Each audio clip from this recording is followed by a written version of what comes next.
А теперь окунемся в историю развития сотрудничества.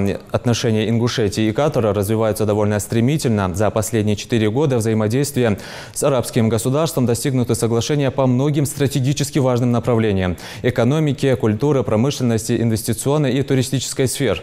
Дальнейшее сотрудничество обещает быть еще более тесным. Об истории и перспективах на будущее материал Хади Добриевой.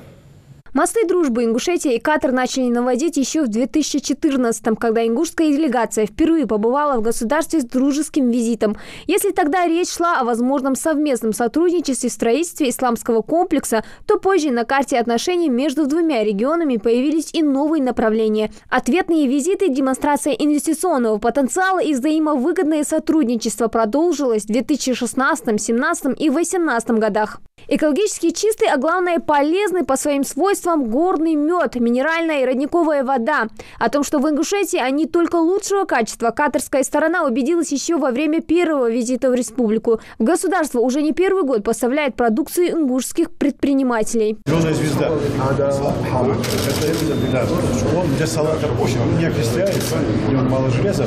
Он разрезаешь, в любой салат можно ложить, и будет белым и вырастать. А в прошлом году в республике с официальным визитом побывал и чрезвычайный полномочный посол Катара в России. Фахад Мухаммед Аль-Атыя изучил работу агрокомплекса «Сад-гигант Ингушетия». Его поразило производство изделий из рыбьей кожи. Экзотично и практично. Местное мясо и вода в рекламе тоже не нуждаются. Достаточно дегустации. Гостям представили и насыщенную культурную программу. Катар и Ингушетия уже тесно сотрудничают сразу в нескольких сферах. Наша делегация уже несколько раз с ответным визитом также побывала на полуострове. Последний состоялся в начале этого года. Ингушетия стала первым российским регионом, представившим свою программу в рамках перекрестного года культуры для жителей полуострова. В самом престижном зале страны, драматическом театре, состоялся большой концерт творческих коллективов. Здесь, в Катаре, проходил не только концерт, но и выставка изобразительного искусства, декоративно-прикладного искусства, национального этнического костюма, мастер-классы. То есть это многогранная, огромная, обширная программа,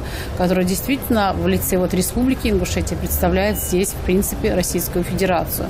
Делегация из Ингушетии посетила и знаменитый музей шейха Файсала бен Касима Аль-Тани, одной из самых главных достопримечательностей Катара. Что касается деловой части программы визита, то одним из главных событий стало заседание торгово-промышленной палаты Катара. Достижения ингушских аграриев, образцы продукции промышленного производства были представлены в широком ассортименте в выставочном павильоне «Сделано в Ингушетии». Презентовали катарским бизнесменам также инвестиционный потенциал Ингушетии.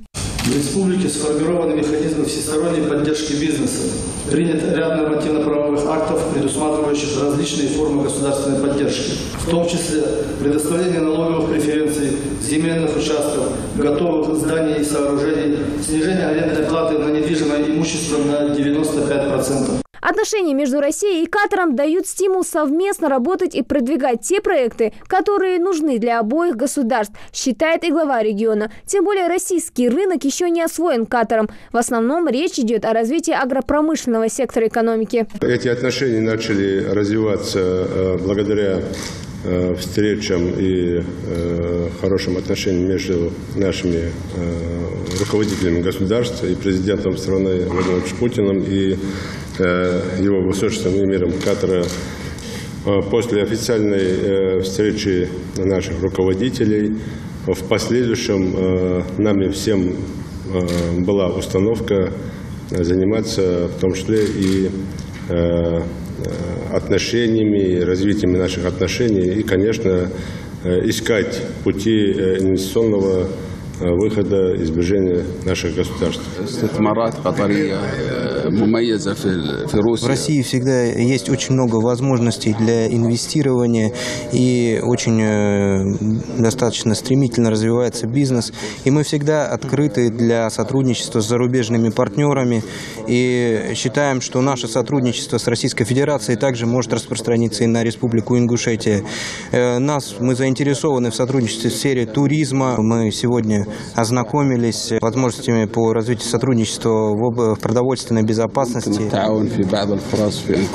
Серьезность намерений развивать дальнейшие отношения с Россией, в том числе и с Ингушетией, выразил и эмир государства шейх Тамим бен Хамад Аль-Тани и принял предложение о сотрудничестве, которое представила ингушская сторона. Видя надежность России и видя, какое отношение у Владимира Путина к государству Катар, хотят закрепить эти отношения, в том числе между Владимиром Владимировичем и между его высочеством эмиром Катара, закрепить эти отношения вот такими хорошими проектами. В этом году республика вновь будет принимать делегацию Катара. В состав делегации войдут крупные инвесторы, представители власти и бизнеса. Катарские инвесторы изучат возможности для взаимодействия не только с нашим регионом, но и другими субъектами СКФО. Помимо культурной программы, члены катарской делегации, в том числе представители инвестиционного агентства ближневосточной страны, изучат возможности инвестирования в строительство объектов энергетики для создания собственной генерации, а также гостиничных комплексов.